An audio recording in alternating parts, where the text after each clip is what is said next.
Good morning students. आज हम तारों की दुनिया चैप्टर को पढ़ेंगे। तो चलिए पहले इसके लेखक परिचय के बारे में जानते हैं। तो चलिए शुरू करते हैं। प्रस्तुत पाठ प्रसिद्ध लेखक एवं खगोल वैज्ञानिक जयंत विष्णु नालेकर के लेख पर आधारित है। प्रोफेसर जयंत विष्णु नालेकर का जन्म 19 जुलाई 1938 में महाराष्ट्र के कोल्हापुर में हुआ था। इन्होंने देश विदेश के प्रतिष्ठित संस्थानों में अध्ययन किया तथा अनेक सम्मान पाए। इन्हें भारत सरकार द्वारा 1975 में पद्म भूषण भी दिया गया। प्रस्तुत लेख तारों की दुनिया में तारों से संबंधित जानकारी अत्यंत सरल, सुबोध एवं रोचक भाषा में प्रस्तुत किया गया। इसमें एक और तो सूर्य से भी अधिक प्रकाशवान होने पर भी दिन में तारों का नहीं दिखने के कारण दिए गए हैं, तो दूसरी तरफ ध्रुव तारे की अटलता से संबंधित पौराणिक कथा का विज्ञान समस्त स्पष्टीकरण करने का प्रयास किया गया है। चलिए पाठ शुरू करते हैं।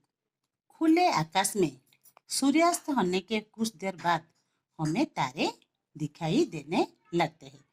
यहाँ पर सूर्यास्त का मतलब है सूरज छिपना। तारे कहाँ से आते हैं? तारे किसी एक जगह से नहीं आते हैं और ना ही वे एकाएक आकाश में प्रकट होते हैं। यहाँ पर एकाएक का मतलब है अचानक। वे अंतरिक्ष में मौजूद रहते हैं। यहाँ पर अंतरिक्ष का मतलब है आकाश, पर सूर्य के प्रकाश के आगे उनका तेज फीका पड़ जाता है। यहाँ पर प्रकाश का मतलब है आलोक, और वे दिन में दिखाई नहीं देते। इतना ही नहीं, चंद्रमा के धीमे प्रकाश में भी कोई तारे लुप्त हो जाते हैं। यहाँ पर धीमे का मतलब है धीरे, लुप्त का मतलब है छिपना। तारे बहुत प्रकाशवान होते हैं। सूर्य भी एक तारा ही है, केवल निकट होने के कारण वह बहुत तेजस्वी लगता है। यहाँ पर तेजस्वी का मतलब प्रतापी। जैसे 100 वाट पावर के बल्ब को 1 फुट की दूरी से देखने पर हमारी आंखें चौंकाचौंध हो जाएंगी, किंतु वही बल्ब 100 मीटर की दूरी से देखने पर कितना मंद लगेगा।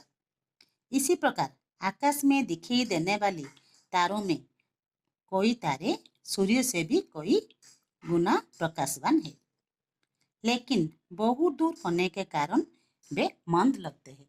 यहाँ पर मंद का मतलब है धीरे।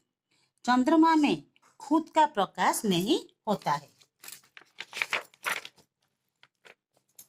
वह सूर्य के प्रकाश से चमकता है। प्राचीन काल से तारों का अध्ययन करने वाले खगोल शास्त्रियों ने कोई महत्वपूर्ण बातें देखी। यहाँ पर खगोल शास्त्रियों का मतलब है ज्योतिर्विद। उन्होंने देखा कि अधिकांश तारे सूर्य की तरह पूरब के उदय होकर पश्चिम दिशा में अस्त होते हैं। इसीलिए यदि आप कैमरे का शटर रात भर खुला रखकर आकाश की फोटो खींचेंगे तो आपको फोटो में तारे नजर नहीं आएंगे। वहां नजर आएंगी गोलाकार परिधि। यहाँ पर परिधि का मतलब है कक्षाएं, अर्थात ग्रहों के घूमने का वक्र मार्ग। यहाँ पर वक्र का मतलब है घुमाव। यदि फोटो उत्तरी गोलार्ध में खींची जाए तो आप देखेंगे कि एक तारा ऐसा है जो परिधि में घूमने के बजाय स्थिर नजर आएंगे। यहाँ पर गोलार्ध का मतलब गोल का आधा भाग। वह ध्रुव तारा है जिसको हमारे पौराणिक कथाओं में महत्वपूर्ण स्थान प्राप्त है। ऐसी मान्यता है कि राजा उत्तनापाद की 2 रानियां थी, सुनीति और सुरुचि, जिनमें सुरुचि उन्हें अधिक प्रिय थी। एक दिन सुरुचि के पुत्र उत्तम को अपने पिता की गोद में बैठे देखकर सुनीति के पुत्र ध्रुव ने भी वहां बैठना चाहा, परंतु सुरुचि ने उसे वहां से जबरदस्ती हटा दिया। इस घटना से क्षुब्ध होकर बालक ध्रुव ने भगवान शंकर की बड़ी तपस्या की। यहाँ पर क्षुब्ध का मतलब है परेशान। आखिर भगवान प्रसन्न होकर बोले, यहाँ पर प्रसन्न का मतलब खुश, बेटा वर मांगो। तो ध्रुव ने ऐसे स्थान की मांग की जहाँ से उसे कभी हटाया नहीं जा सके। वही ध्रुव आकाश में आज भी अटल मालूम पड़ता है। यहाँ पर अटल का मतलब है स्थिर। किसी खास प्राकृतिक घटना को जिसका कारण विज्ञान द्वारा नहीं मिलता, ऐसी कथाओं में गढ़ लिया जाता है। लेकिन जैसे जैसे विज्ञान उन्नति करता जाता है, कारण मिल ही जाते हैं।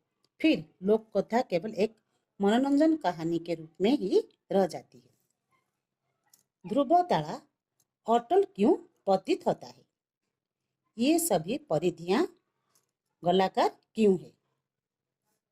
2000 साल पहले यूनानी निरीक्षकों की यह धारणा थी कि पृथ्वी के चारों ओर ब्रह्मांड एक गेंद के रूप में फैला हुआ है और वह गेंद एक धुरी पर घूमती है।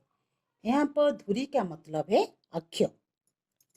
इस धारणा के अनुसार तारे इस गेंद पर चिपके प्रकाश होते जो गेंद के साथ साथ घूमते हैं।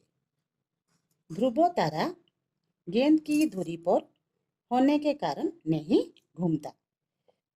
एक गेंद को किसी भी व्यास के चारों ओर घुमाकर देखो, गेंद की सतहों पर दो बिंदु ऐसे मिलेंगे जो सदा स्थिर रहते हैं। यहाँ पर सतह का मीनिंग है तल। 5वीं सदी में जन्मे भारतीय ज्योतिर्विद आर्यभट्ट ने इस धारणा का खंडन किया था। अपने ग्रंथ आर्यभट्ट में उन्होंने यह दलील दी कि यहाँ पर दलील का मतलब है तर्क। जिस प्रकार नदी के तट पर स्थिर वस्तुओं, पेड़, मकान आदि को नाव में बैठा व्यक्ति उल्टी दिशा में जाते देखता है, उसी प्रकार स्थिर तारे पृथ्वी से देखने पर पश्चिम दिशा में जाते दिखाई देते हैं। इसलिए आर्यभट्ट का यह दावा सही है कि ब्रह्मांड के तारे स्थिर है और हमारी पृथ्वी अपनी उत्तर दक्षिण धुरी पर घूमती है।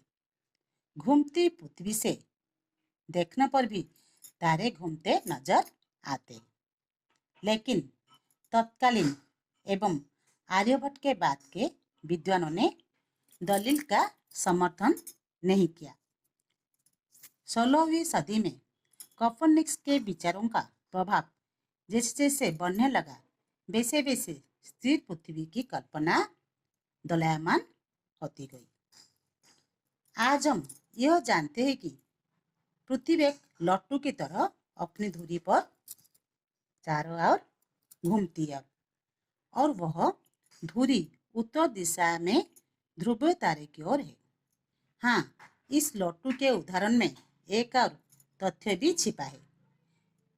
जब आप एक लट्टू को घुमाते हैं तो क्या उसकी धुरी स्थिर रहती है?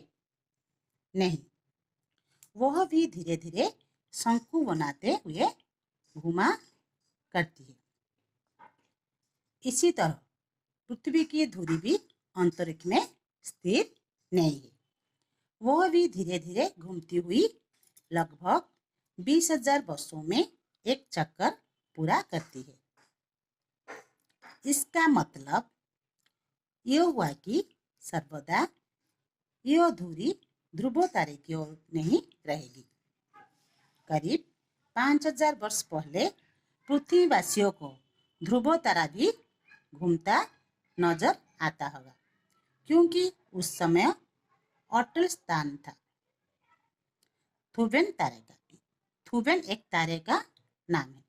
इसी प्रकार भविष्य में 11,000 वर्षों के उपरांत ध्रुव के बजाय बेगा अटल सितारा होगा। बेगा भी एक तारा है। यदि हम आकाश के तारों को ध्यान से देखें और कई महीने अपने निरीक्षणों को जारी रखें तो हमें एक और बात दिखाई देगी। वो यह है कि सामान्यतः हर तारा अपने पड़ोसी तारों की पृष्ठभूमि में स्थिर दिखाई देगा।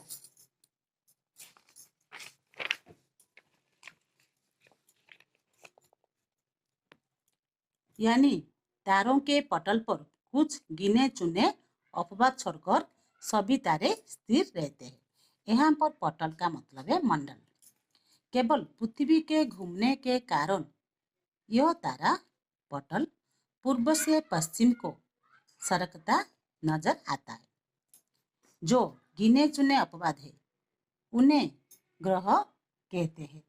यहाँ पर अपवाद का मीनिंग है लांछन। अब तक कुल 8 ग्रह माने जाते हैं।